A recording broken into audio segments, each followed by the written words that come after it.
रानिया की एक सीट भी वो तो खट्टर साहब की मेहरबानी होगी कि गोविंद एक सीट तो जितवाओ यार रानिया की, तो कहीं ये भी कांग्रेस ना ले जाए। तो ये तो गोविंद और गोपाल रानिया ना लगते तो शायद अभय सिंह जी को एक सीट भी ना मिलती है। बहुत बड़ा एक राजनीतिक षड्यंत्र जो पर्दे के पीछे चल रहा था हरियाणा में, वो घिनौना राजनीतिक षड्यंत्र का पर्दाफाश हो गया है।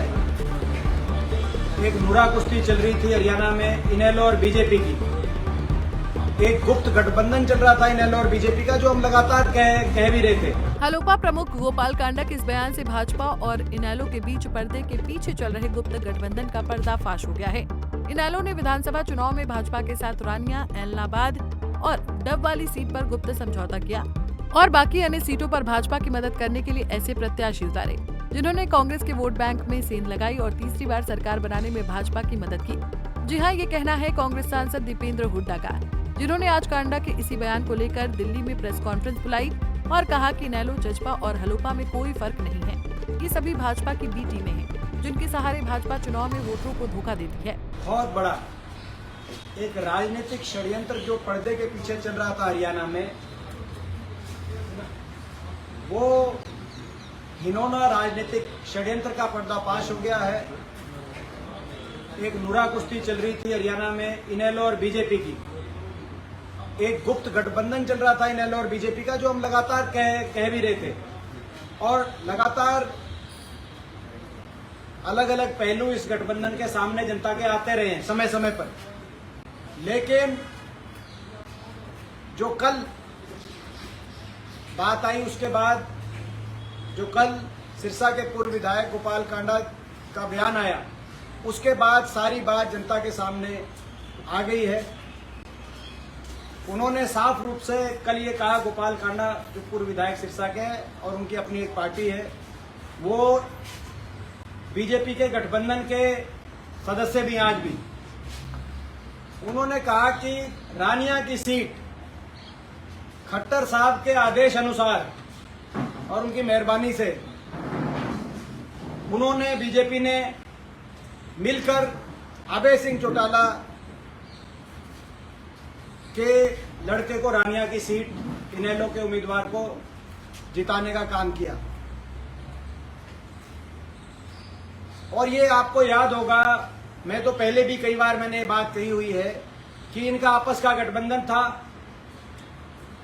गुप्त गठबंधन था। 3 सीटों का आपस की अंडरस्टैंडिंग थी कि 3 सीटों पर बीजेपी आईएनएलडी के उम्मीदवारों को समर्थन दे रही थी विधानसभा चुनाव में, एलनाबाद, रानिया और डबवाली। और बाकी सीटों पे इनेलो बीजेपी के उम्मीदवार के सुविधा अनुसार अपने उम्मीदवार उतार रहे थे, जो कांग्रेस की और विपक्ष की वोट में जो उम्मीदवार सेंध मारकर और बीजेपी के उम्मीदवारों की मदद करें, उस रूप से इनेलो बीजेपी की मदद कर रही थी बाकी पूरे प्रदेश में। दरअसल गोपाल कांडा ने ये बयान इसलिए दिया क्योंकि चुनाव में हारने के बाद इनेलो सुप्रीमो अभय सिंह चौटाला ने कहा था कि हलोपा के साथ गठबंधन करके इनेलो ने बड़ी गलती की। अभय के इस बयान पर कांडा ने कहा कि गलती अभय से हुई या मुझसे, ये सब जानते हैं, मगर खट्टर साहब की मेहरबानी ना होती और वो मुझे रानिया की सीट जितवाने के लिए ना कहते तो इनेलो रानिया की सीट भी नहीं जीत पाती। कांडा के इसी खुलासे के बाद सियासत गर्म हो गई, जिसे कांग्रेस ने हाथों हाथ लपक लिया और भाजपा से लेकर इनेलो के नेताओं ने चुप्पी साध रखी है। एक बहुत बड़ा जनता के साथ धोखा, क्योंकि हरियाणा की जनता चाहती थी इस बार बीजेपी की सरकार को सत्ता से बाहर करके और कांग्रेस पार्टी की सरकार बने, सत्ता परिवर्तन हो। एक बहुत बड़ा हरियाणा की जनता के साथ धोखा, एक बहुत बड़ा 750 शहीद किसान परिवारों के साथ धोखा, एक बहुत बड़ा किसान मजदूर हरियाणा के नौजवान के साथ धोखा, क्योंकि बीजेपी को यह पता था कि इन इलाकों में, सिरसा की इन सीटों में किसान आंदोलन का बड़ा व्यापक प्रभाव था और बीजेपी को पता था कि वो जीत नहीं सकती खुद। इसीलिए बीजेपी ने यह रणनीति बनाई कि उसकी कठपुतली का इस्तेमाल किया जाए और इनेलो के उम्मीदवारों को 3 सीटों पे बीजेपी ने मदद करने का काम किया, जो सीटों का नाम एलनाबाद, रानिया, डब्बाली मैं आपको पहले ही बता चुका हूं। ये हम पहले ही कह रहे थे, सिरसा के लोगों को पहले ही पता था। और इस गठबंधन में ये कांडा भी शामिल है। ये गठबंधन, ये षड्यंत्र, ये इस राजनीतिक हरियाणा की जनता, हरियाणा किसान और मजदूर के साथ हुए इस राजनीतिक षड्यंत्र में बहुत से षड्यंत्रकारी शामिल थे, जिसमें बीजेपी के साथ निभाने वाली उसकी बीजेपी की सबसे पक्की कठपुतली इनेलो, कांडा, जेजेपी। आपको याद होगा सिरसा में रैली करके 2024 के चुनाव से कुछ महीने पहले सिरसा में जब हमने रैली करी थी, उस रैली में मैंने एक बात करी थी कि जेजेपी के साथ बीजेपी का गठबंधन तोड़ने का गठबंधन हो गया है, समझौता तोड़ने का समझौता हो गया जेजेपी के साथ, दुष्यंत चौटाला के साथ। मैंने बात सार्वजनिक रूप से कही थी और उसके कुछ महीने के बाद वो समझौता टूटा और उनको भी विपक्ष की वोट में सेंध लगाने के लिए मैदान में उतारा गया और इनको भी इसी उद्देश्य के साथ मैदान में उतारा गया। इन्होंने इसी उद्देश्य के साथ बीजेपी का साथ दिया और हरियाणा की जनता के साथ धोखा किया।